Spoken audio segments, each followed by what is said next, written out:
In today's video I'm going to be showing you how to equip INI, add a reshader, and how to use specific crosshairs for ARK.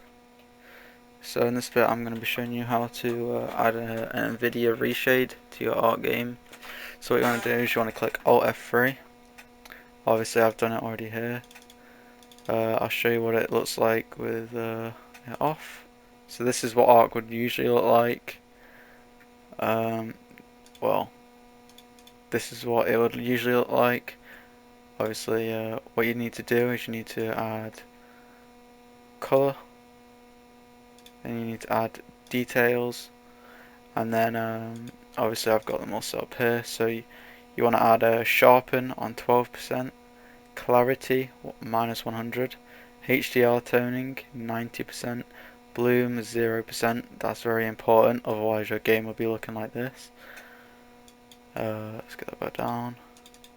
Color, you want most of them on high percentages, so tint color, you need that high, otherwise it's gonna be looking weird. You want that on 100%. Tint intensity, you want that on about 20%, otherwise this is gonna happen. Let's get that to about 20%. It doesn't matter too much. Temperature, you don't want that on at all really. You want that on about 0.5 to 0.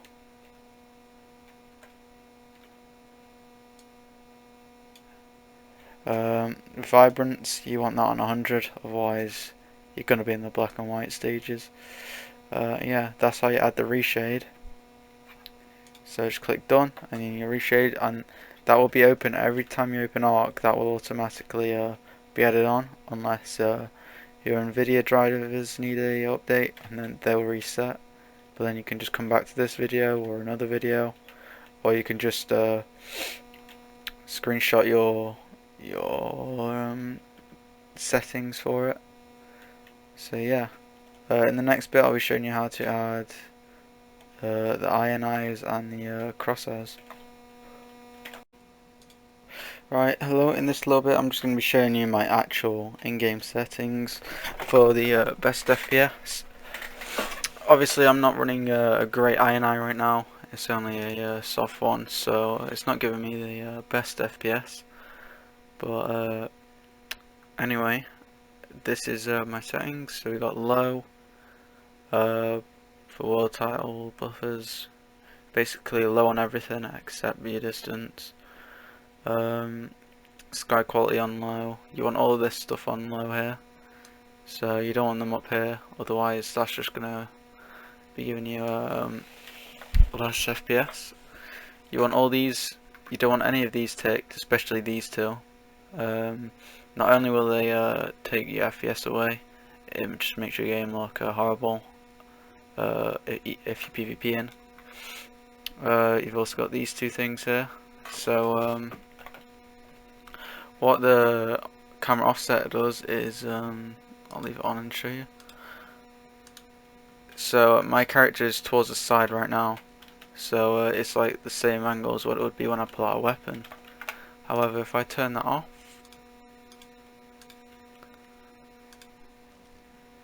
it goes to the middle, you see, it's central, kind of like puts you off a little bit, and then it's just like a bit of extra time.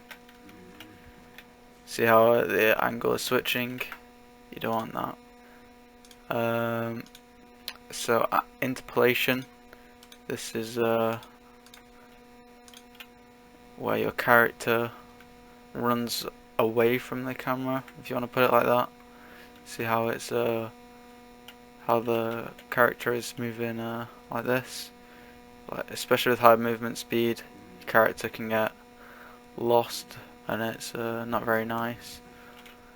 But if you turn it off like that, turn it on, the camera will follow your character even if it's got fast movement. As you can see, your player's not getting dragged about everywhere. And then onto these settings here, you definitely want to disable this. As you can see, when I go in my inventory, it takes a little bit longer for it to load up, so when you're trying to swap flak, it's going to take a bit longer, so you want to have that on. You wanna no tooltip delay and save menu. This is all just preference. I'd turn this off though. Default survivor items. That just gives you all your skins and stuff that you don't really want every time you spawn in. Down here, color item names. That's like if you've got like a journeyman flak helmet in your inventory, it'll be shown as purple. Hit markers, crosshairs. Other stuff is optional. You want to have this on so you know when enemy tribes join. Just gives you a bit of an advantage and a heads up. Blood overlays, you could turn that off. Just for a bit of extra FPS. And then that's basically it for my settings. Here are my keybinds if you're interested, but yeah, not much else. In this bit I'll be showing you how to equip an INI if you don't know already, how to do it on Steam. So what you want to do is you want to close your ARK down if you haven't already. Then you want to go to a place where you know you've got an INI saved, copy it, and then you want to go on the ARK, right click, manage, local files, all the way down here. You want to go to engine, config, all the way down to console variables. And then if there's stuff in here already, you just want to delete it.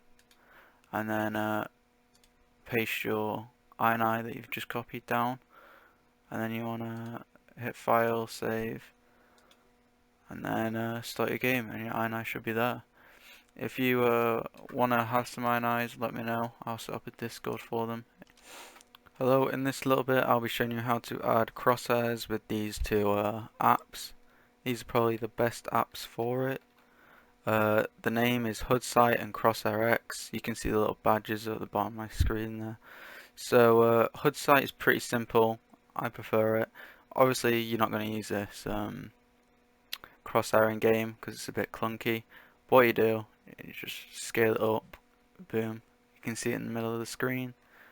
You can also there's some already made ones or there's custom ones. So this is the one I'd usually use if I'm not using the ARK crosshair. Obviously you can see the ARK crosshair is a little bit off, that's why people use these custom ones, and not the ARK one is very clunky. I just like the look of the ARK one, so I use it anyway. So we'll just turn down the image scale on that. Now for Crosshair X, it's a bit different. So you've got all these ones down here. You know, you can explore. You have to be on like a windowed game for it, so I'm not too sure why it doesn't work all the time for me, but that's why I would rather use the other one. What you do, as soon as you download Crosshair X, you'll get the Crosshair X extension app on Game Bar. You want to favorite it, and then it'll be up here. Then you want to just click on it, let it load. This will happen, so it'll literally tell you enable click through, which is up here. And then you crosshair, and then you just pin it. You won't have the black box usually, but just because mine's a bit funny, I'm not too sure why it doesn't work. But yeah, it works for most people. I think it's just mine. I think it's something to do with my settings.